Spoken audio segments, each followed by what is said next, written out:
that should be expunged. Honourable members, regarding notices 267, Honourable Deputy Chairman in the morning has already given his ruling. So therefore, those matters under notice 267 are not held cognizable. As regards matters that were raised that is not part of the bill has already been introduced by the Honourable Minister. He had started his introduction. Therefore, any matters that do not pertain to the specific bill under consideration of this House do not form part of the record. I have given my ruling. Honourable Minister. Sir, आज राज्यसभा में national sports governance bills और national anti doping amendment bill दो विषय पर एक साथ में हम चर्चा करना चाहेंगे। डिप्टी चेयरमैन सर, स्पोर्ट्स एक पब्लिक मूवमेंट है और स्पोर्ट्स के लिए 3 स्टेक होल्डर हैं, एक एथलीट, दूसरा फेडरेशन और तीसरा गवर्नमेंट। ये तीनों के बीच में तालमेल हो, ये तीनों का काम सुनिश्चित हो, ट्रांसपेरेंसी से हो, देश के हर युवा उसमें रहे स्पोर्ट्स की टैलेंट को मेडल में कन्वर्ट करने की उसको अपॉर्चुनिटी मिले। स्पोर्ट्स ए नेशन प्राइड भी होता है, स्पोर्ट्स स्टेट सब्जेक्ट भी है, स्पोर्ट्स नेशनल सब्जेक्ट भी है और स्पोर्ट्स इंटरनेशनल सब्जेक्ट भी है। और सालों से देश में एक लॉ के रूप में एक स्पोर्ट्स बिल आए और स्पोर्ट्स बिल पारित करके हम एक अच्छा लॉ बनाए जो नेशनल और इंटरनेशनल स्पोर्ट्स सेक्टर में और दुनिया में एक भारत की अच्छी छवि बनाए। चेयरमैन सर, ये विषय बहुत पुराना है। देश में स्पोर्ट्स सेक्टर में गुड गवर्नेंस होना चाहिए, देश में स्पोर्ट्स को आगे बढ़ाना चाहिए। उसके लिए बात तो बहुत हुई लेकिन काम नहीं हुआ था। काम नहीं होने का भी कारण इच्छा शक्ति का अभाव था, अपना अपना हित उसमें समाहित थे और स्पोर्ट्स सेक्टर में कई ऐसे पॉलिटिक्स हुए जिस वजह से स्पोर्ट्स में हम गुड गवर्नेंस नहीं ले पाए। डिप्टी चेयरमैन सर, ये देश में क्षमता की कमी नहीं है, ये देश में ब्रेन पावर भी है, ये देश में मैन पावर भी है। देश की 65% पॉपुलेशन बिलो 35 है, यानी कि देश युवाओं का देश है। लेकिन आज ओलंपिक्स में मेडल टैली में हम पीछे पड़ रहे हैं। हम मेडल टैली में और इंटरनेशनल स्पोर्ट्स में जो हमें परफॉर्मेंस करना चाहिए हमें नहीं कर पा रहे और इसलिए देश में एक लॉ लाना बहुत आवश्यक है। हम क्यों लॉ ला एक ये बिल लेके आए हैं? देश में फेडरेशन का इलेक्शन, फेडरेशन में एथलीट का सिलेक्शन, फेडरेशन में महिलाओं का प्रतिनिधित्व, फेडरेशन में नए लोगों को अपॉर्चुनिटी देना, ऐसे कई टाइप के विषय है। उसके लिए ट्रांसपेरेंसी होना बहुत आवश्यक है।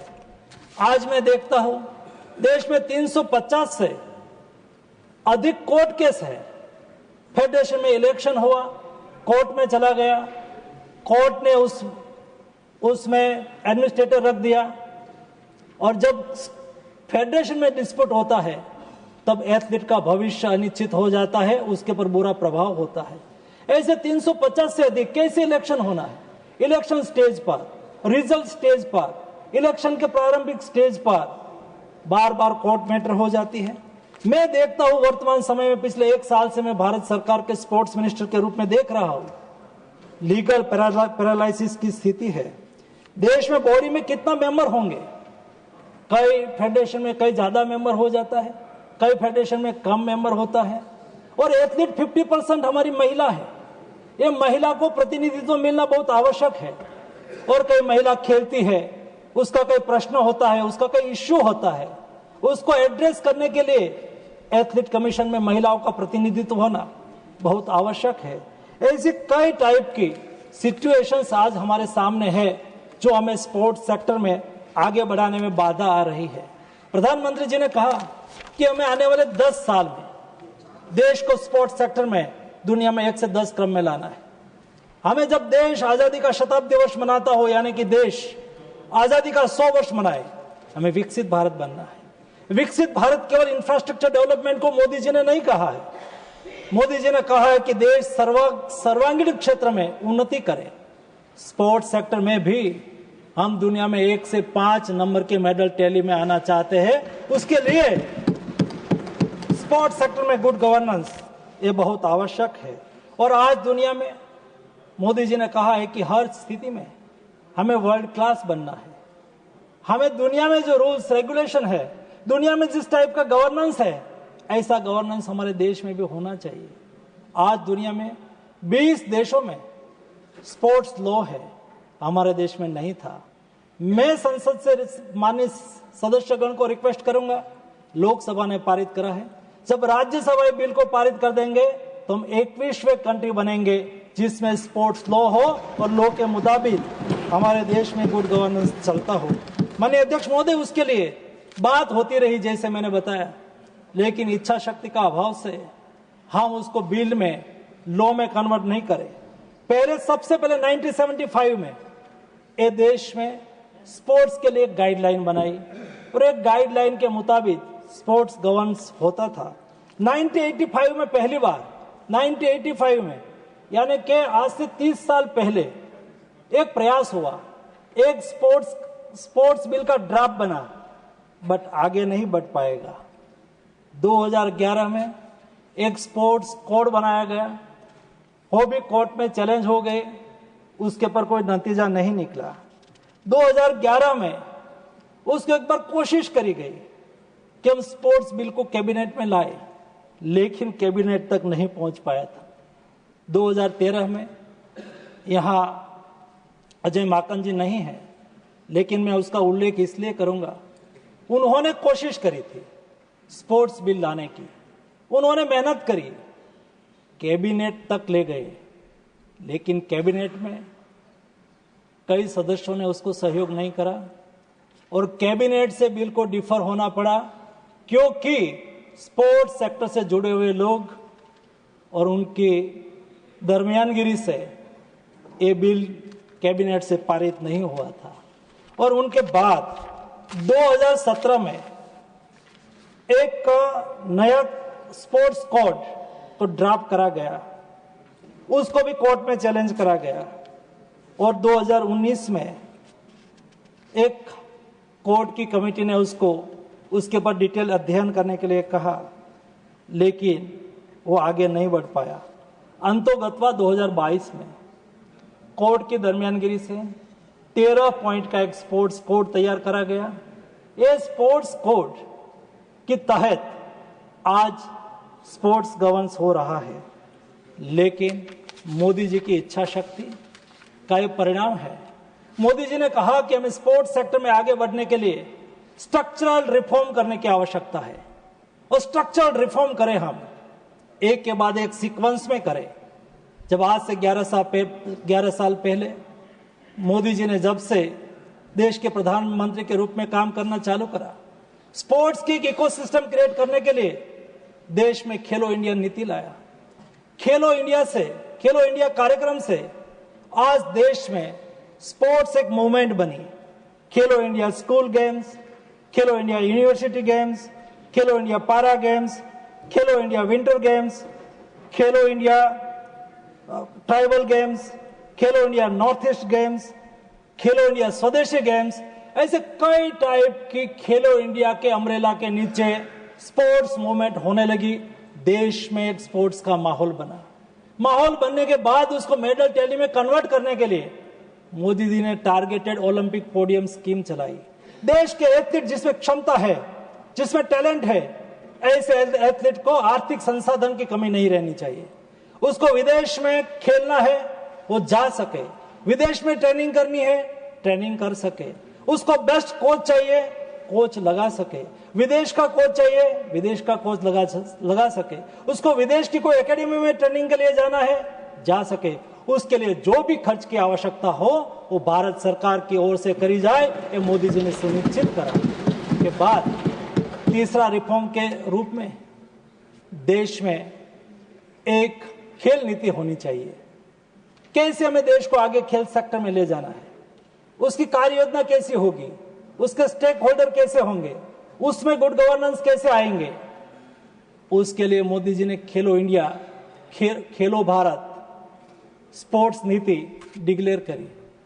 खेलो भारत नीति से, स्पोर्ट्स नीति से देश में एक विजन तैयार करा गया और उनके बाद डिप्टी चेयरमैन सर, उसका तीसरा रिफॉर्म की सीक्वेंस में खेलो भारत नीति में कहा गया कि हमें गुड गवर्नेंस भी लाना है। तो गुड गवर्नेंस लाने के लिए स्पोर्ट्स बिल के रूप में मैं आपके सामने आया हूं। उसके अलावा जैसा बिल पारित हो जाएगा उनके बाद 5 साल की स्ट्रेटेजी और 10 साल की स्पोर्ट्स मेडल स्ट्रेटेजी तैयार करी जाएगी। मुझे पूरा विश्वास है मोदी जी ने जो स्वप्न देखा है 2047 में भारत टॉप 5 नेशन में मेडल टैली में होना चाहिए, ये उद्देश्य को सिद्ध करने के लिए आज हम इस बिल लेके आए हैं।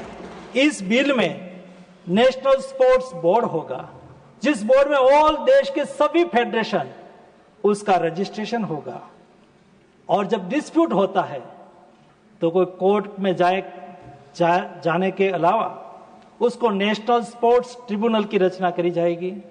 नेशनल स्पोर्ट्स ट्रिब्यूनल में सभी केस दर्ज करा जाएगा और उसके ऊपर केवल वो सुप्रीम कोर्ट में ही जा पाएंगे। हाई कोर्ट, सुप्रीम कोर्ट के रिटायर्ड जज लेवल के जज उसका नेतृत्व करेगा। एकदम ट्रांसपेरेंसी की अपेक्षा है। सरकार उसमें स्पोर्ट्स सेक्टर में, स्पोर्ट्स फेडरेशन गवर्नेंस में कोई दरमियानगिरी नहीं करना चाहता है। ये बोर्ड है, ये बोर्ड भी स्वायत्त तौर पर काम करेगा, उसमें सरकार की दरमियानगिरी कुछ भी नहीं रहेगी। और आज जब कोई फेडरेशन का इलेक्शन है, इलेक्शन करवाएगा कौन? जिसको इलेक्शन का अनुभव है, जिन्होंने कभी न कभी कोई न कोई इलेक्शन कराए हैं, ऐसे लोगों को आइडेंटिफाई करके नेशनल स्पोर्ट्स इलेक्शन पैनल करी जाएगी। ये नेशनल स्पोर्ट्स इलेक्शन पैनल में से ही किसी को नॉमिनेट करके कोई भी फेडरेशन अपना पारदर्शी इलेक्शन करवा पाएगा, उसमें सरकार की कोई दरमियानगिरी नहीं रहेगी। इलेक्शन कमीशन ही हुई सारी व्यवस्था, इलेक्शन कमीशन के तर्ज पर ये नेशनल स्पोर्ट्स इलेक्शन पैनल रहेगी। उसके अलावा आज सभी फेडरेशन में अलग अलग सभ्य संख्या है। कोई फेडरेशन में उसका बोर्ड 15 लोगों का होता है, 17 लोगों का होता है, 25 लोगों का होता है, कोई लिमिटेशन नहीं। हमने ये बिल में प्रावधान करा है कि स्पोर्ट्स की बॉडी, गवर्निंग बॉडी की संख्या 15 की ही रहेगी या तो 15 से कम रहेगी। और उसके अलावा उसके अलावा स्पोर्ट्स में एथिक कमीशन में महिला का प्रतिनिधित्व रहेगा, एथलीट का प्रतिनिधित्व रहेगा।